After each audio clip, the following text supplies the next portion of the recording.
Bonjour à tous et bienvenue dans notre série sur les grands moments de la vie. Vous savez, il y a un moment qui n'est pas un moment, mais qui est plein de moments.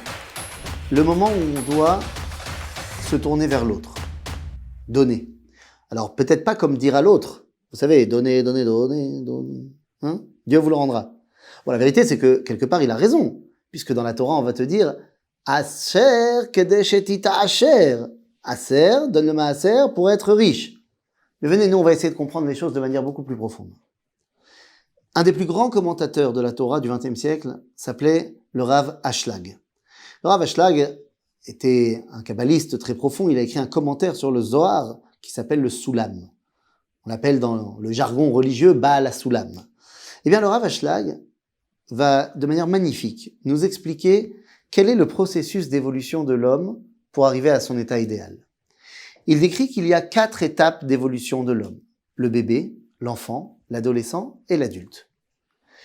Nous dira le Baal HaSoulam, le bébé, il ne veut que recevoir pour recevoir. Ah oui, il ne veut que recevoir. Il a faim, il pleure. Il est fatigué, il pleure. Il veut quelque chose, il pleure. C'est où? C'est bébé. Dit le Rav Ashlag, un bébé, c'est tout à fait normal qu'il reçoive pour recevoir. On lui demande pas autre chose. Transposer ça à un adulte qui ne voudrait que recevoir, c'est un rachat. Après, il y a une deuxième étape. L'enfant. L'enfant, nous dit le Rav Ashlag, il veut donner pour recevoir. Tu fais tes devoirs et après tu pourras aller jouer au foot. Il veut pas faire ses devoirs, mais il est prêt à donner cela pour recevoir après la permission d'aller jouer au foot. C'est très bien quand on est un enfant de cette dimension de donner pour recevoir. Imaginez ça un adulte, ce serait quelqu'un de complètement intéressé, quelqu'un qui est assez hypocrite. Il donne, mais en fait il veut recevoir du kavod. Imaginez-vous quelqu'un qui fait un don à une synagogue ou un bâtiment, quelque chose. Il dit, moi je fais un grand don, mais à une condition, c'est que mon nom soit marqué en lettres d'or à l'entrée, dans toutes les pièces du bâtiment, que tout le monde sache bien qui je suis avec ma photo et tout. Ça enlève un petit peu de la générosité. Puis après, il y a une troisième étape, l'adolescence. Il me dit le Rav Ashlag, ça c'est le temps de l'idéalisme. L'ado, il veut donner pour donner. Complètement idéal. Bon, c'est très bien, ça dure un temps. Et ça ne doit durer qu'un temps, parce que le seul qui peut véritablement donner pour donner, c'est Akadosh Baruch Hu. Et finalement, on arrive à l'adulte. Et l'adulte, il comprend qu'il faut recevoir. Pourquoi? Pour pouvoir donner. Eh oui. Quand on parle de tzedaka, comprenez-moi bien, quelqu'un qui n'a rien, il peut pas donner la tzedaka. Donc évidemment que je veux recevoir. Mais la question, c'est qu'est-ce que je vais faire avec tout ce que j'ai reçu? Kadosh Baruch Hu me donne des bienfaits extraordinaires. Est-ce que ce serait pas la moindre des choses que moi j'en fasse profiter les autres? Alors ça peut être au niveau de la parnassa.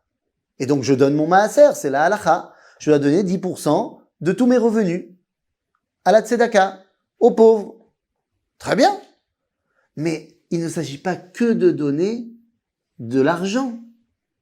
Ça peut être autre chose. Quand on parle de dons, les amis, ça dépend de quel don tu as reçu d'Akadosh Baruch Hu. Toi, tu es très très fort en mathématiques. C'est ton truc. Et pourquoi tu donnerais pas 1 heure par semaine de ton temps pour aider les jeunes Olim Khadashim qui viennent de faire leur alia et les enfants ils galèrent en maths à l'école parce qu'ils comprennent pas la langue et tout ça et tout ça. Mais ça aussi, ça s'appelle tzedaka. Ou alors, je ne sais pas moi, tu es très fort en informatique. Eh ben tu vas donner de ton temps pour aider X ou Y personne qui a besoin d'un support informatique pour quelque chose. Chacun dans son domaine. Évidemment, la parnassa, c'est numéro 1. Évidemment que la tzedaka, quand on met des critères halachiques, on va te donner des critères halachiques au niveau de l'argent. Mais réfléchissons 2 secondes sur ce que c'est l'importance de donner à l'autre. Et dans notre série des grands moments de la vie, en fait, c'est au quotidien. C'est donner un bonjour à sa femme le matin. C'est donner un compliment à ses enfants. C'est donner un sourire à la personne avec qui tu travailles. Donner. Parce que toi, n'oublie pas que tu as reçu. Faut que tu en fasses quelque chose. Je vais te dire mieux que ça. Tu as reçu la vie. Et donc à un moment donné, toi aussi, tu vas donner la vie. c'est exactement de cela qu'on parle. Le don, c'est en fait le meilleur moyen de ressembler à Dieu. Dieu nous a donné la vie, Dieu a créé le monde. En donnant, nous nous attachons à sa mida, j'allais dire sa valeur la plus première.